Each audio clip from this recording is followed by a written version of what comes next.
Hello everyone, I hope you're having a fantastic day. Thanks for joining me for my Try It Out Tuesday. Today I'm going to be trying out this stamp set from My Favorite Things. It's so cute. It's called Love Bugs. It has a few little bugs on there, and then what I thought was extra cute is they threw in a turtle, I guess to ground everything, but I thought it would be fun to make a card with this. I did also pick up the coordinating dies, and so we're going to make a fun cheery card today. Now we're going to do a little bit of stamping, and I decided to grab a 6x6 paper pad from My Favorite Things. This is called Watercolor Wash Brights. It's a 6x6 paper pad with a lot of bright watercolor effects 6x6 pattern papers. Okay, well, I grabbed a coral and a yellow color, and I thought those would make some real pretty butterflies. So I'm placing my butterflies on an acrylic block. We're just going to use the butterflies today. I'm going to ink them up with my VersaFine Onyx black ink. I'm going to stamp 2 on the yellow pattern paper, and then I'll stamp 2 on the coral color pattern paper. I'm going to stamp one more because that second one I stamped ended up being too close to the edge, and I thought if I die cut it out it wouldn't die cut nice, so I restamped it. To give my little butterflies a little bit of shading, I'm going to add some color with my Copic marker. The color here is RV11, and then for the yellow I'm going to add a little bit of color with Y15. This is just going to make those look a little bit more dimensional. For the centers of my butterflies, I'm going to go in with my C marker, and I believe this is C3.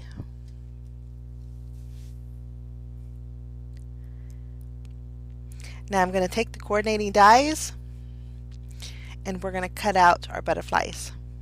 I actually have to separate them first here. I just use my nips here. Okay, my butterflies are all cut out. Now we're going to do some stamping. We need to stamp some clouds. So I'm going to take a piece of white cardstock, and we're going to take the large, there's 3 clouds in here. I'm going to stamp one of each. Well, 1 large, 2 of the medium, and then 2 of the small. I think these clouds were just fluffy and adorable. I really like them. Okay, I thought we'd stamp our sentiment while we're at it, so I chose the sentiment that says kindness is in the air. And I'll just take the coordinating dies, cut those out, and then I have a stitch banner die I used to cut out my sentiment.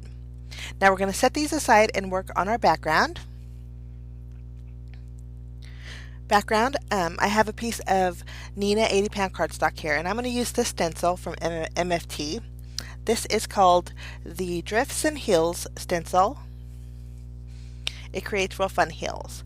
So we're going to color in our hills with some Distress Oxide ink. This here is peeled paint, and I'm going really heavy over the bottom hill. I want to create actually 3 hills, but I want them to be different colors.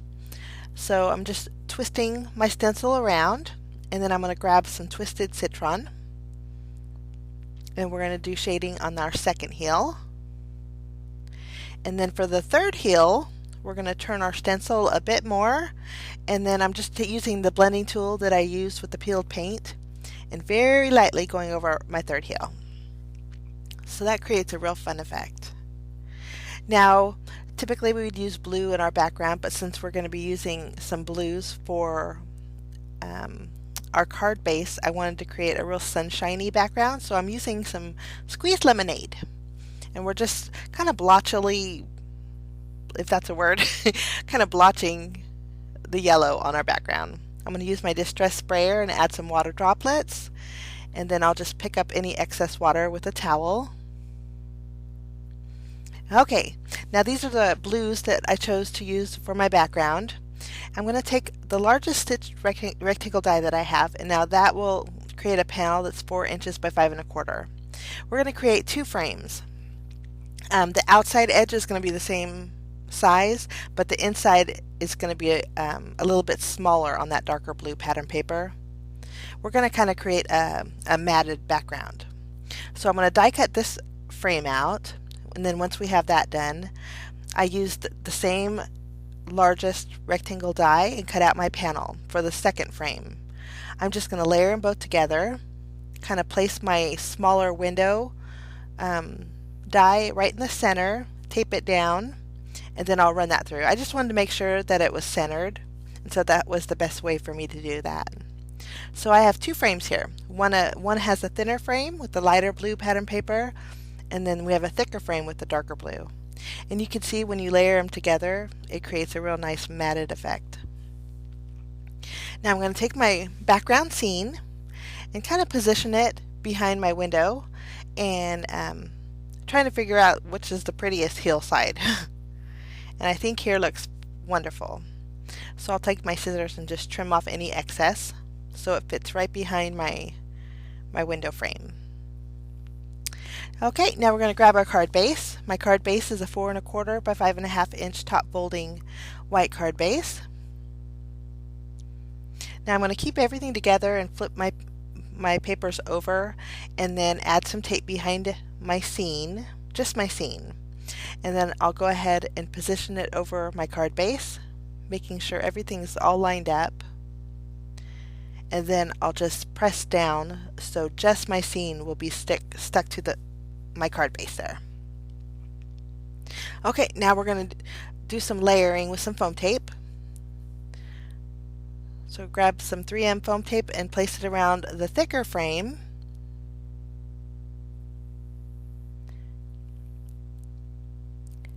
Once we have it all taped, the paper's on the thinner side, so I wanted to make sure that I had a good amount of foam tape. And this is a 3/4 inch 3M foam tape, and it fit perfectly. So I placed that on my card base, and I did the same exact thing with a 1/2 inch 3M foam tape and place that right on top. So I have a double layer. Now, if you don't like all this dimension, you could just layer them both together. It would create, I think, the same effect with less dimension. Okay, now we're going to arrange our little clouds. The portion of the clouds that's hitting the middle scene area I doubled up on, so everything lays nice and flush. And I'm just going to arrange them in my little sky. I doubled up in the center portion of my sentiment and then used tape on the edges, and then we're going to just tape that towards the lower portion of our frames. Now, as I got ready to adhere my butterflies, since I did use pattern paper, the edges of my butterfly were actually colored. And so I changed my mind with that. I wanted the white outline, so I decided to restamp and then color in with my Copic markers the butterflies, using about the same colors as the pattern paper. I think the white outline, when you die cut it out, it just flowed better with this card, I guess because of the clouds. But I went ahead and adhered my butterflies, folding the wings to give them a little bit of dimension. Next, I'm taking my C1 marker, and I added a little bit of shading on my clouds just to give them have a little bit of depth. And then for my butterflies, I'm taking my white Uniball gel pen, and I added a few dots here and there just to make my butterflies pop a little bit. And last but not least, for a little bit of sparkle, I'm going to take some sparkling clear sequins from Pretty Pink Posh, and I place them around my little scene. And then that's it, guys. That's my card for today. Thanks so much for joining me. I hope you enjoyed this tutorial. Let me know what you think. But I wish you a wonderful, fantastic day, and we will see you again real soon, guys. Bye-bye.